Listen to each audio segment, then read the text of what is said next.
Hey everyone, it's Rohit, your Chief Judge, and we're back with another contest case scenario series. But this time, it's a rapid fire round. So let's dive straight into part 1 of this series. First, can a contestant speak about sex, religion, and politics in a speech contest? The answer is yes. Toastmasters International does not forbid anyone from speaking about these topics. But as a contestant, be mindful not to offend anyone in your speech, else it could result in a markdown. Next, can a chief judge overrule the voting judge's decision when it comes to disqualifications, protests, or objections? The answer is no. A chief judge does not have the power to influence or overrule any of the voting judge's decisions in these regards. A majority of voting judges must have consensus in order for a decision to be made.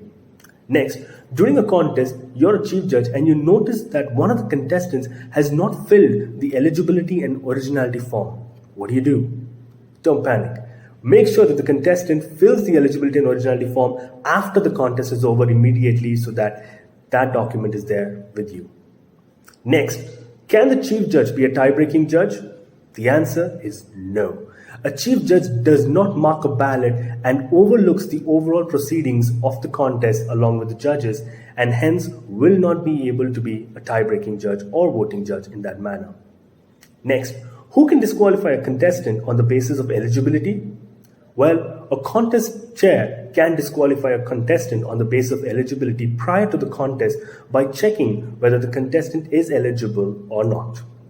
Next, you're judging a contest and you noticed one of the contestants has used foul language in his or her speech. What do? Well, foul language is not something that has been debarred from Toastmasters, but when you're a judge, please ensure that you look at the validation or justification for such a word or phrase being used in the speech. If it is meant or meaningful, then please go ahead and allow it. If you feel that the language or the word or phrase was not justified in the speech context, then you can mark it down in the appropriateness of language section. Next, as a chief judge, you notice voting judges have bias towards one particular contestant when you're tallying the votes. What do?